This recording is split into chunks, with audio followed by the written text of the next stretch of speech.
Ավետարանում մեր Տերը Հիսուս Քրիստոս ասում է. В Евангелии наш Господь Иисус Христос говорит: Մարդը միայն հացով չի կոյակրվում, այլ Աստծո խոսքով։ человек живет не только хлебом, а Словом Божьим. Աստծո խոսքը եւ աղոթքը հոգու կերակուրն է։ Слово Божие и молитва – это Հոգու կերակուրն։ еда для души.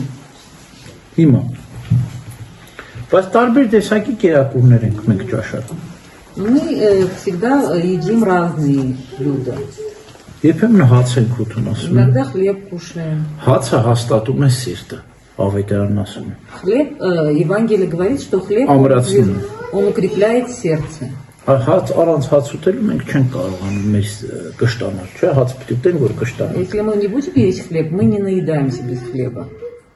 Հիմա ճիշտ այդպես է։ Հացը Точно так же хлеб եկեղեցու սուրբ հայրերի աղոթքներն են։ это молитвы святых отцов церкви.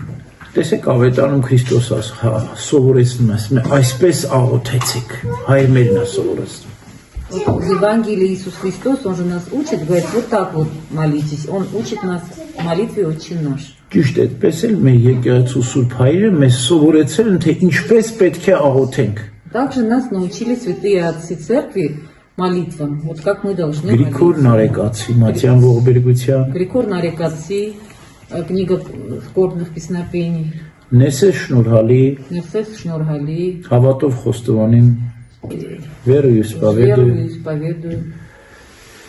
Եվ այս բոլոր աղոթքներով մենք սովորում ենք աղոթել եւ մեր սիրտը հաստատվում է, ամրանում է։ Եթե մենք այս աղոթքներով չաղոթենք, մեր հոգին չի կշտանա։ И с этими молитвами мы наедаемся. Если мы не будем молиться, наша душа не сможет насытиться. Հիմա բայց նաև հացը կերան կշտացակ, հիմա մի հատ էլ պիտի բանջարեղն ուտենք, չէ՞։ Լոլիկ պիտի մի հատ ծամենք կտենք։ Мы хлеб поели, нам нужно также овощи кушать. Մի հատ էլ միրգ վերջում պիտի ուտենք, դեսերտ Фрукты պիտի ուտենք, չէ՞։ мы должны кушать, десерт. Ճիշտ այդպես էլ երբ որ մենք սովորեցինք աղոթել, կշտացանք, լցվեցինք Աստծո զորությամբ։ Մի հատ էլ մաղթանք, բարի մաղթանք, մեր սրտից է դուրս галիս։ И вот когда мы научились молиться, мы наелись, от нашего сердца должна быть искренняя молитва за других. Не обязательно, чтобы только святых отцов. Այդ մի փոքրիկ աղոթքը պատկերացրեք մի հատ ծիրան կերանք։ Это маленькая молитва за других, это как представьте, что вы съели абрикос. Այսինքն դու ծիրանով չես կարող կշտանալ։ Абрикосом мы не сможем наесться, фруктами мы не сможем наесться. Բայց երբեմն այդ ծիրանի քաղցրությունը մեզ գրավում է, շահում է։ Сладость абрикоса, она нас соблазняет. Այսինքն մենք ուզում ենք մեր սրտի այդ քաղցր մի խոսքն ասել առ Աստված։ Мы хотим от нашего сердца одно слово Господу. Ասենք անպայման Это обязательно. քաղցր խոսքը պետք է դուրս գա։ Да, Բայց сладкое слово կշտանալուց հետո мы должны обязательно говорить, но только после того, как сами насытимся.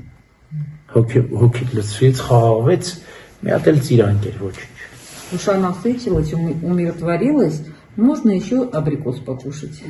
Ամեն։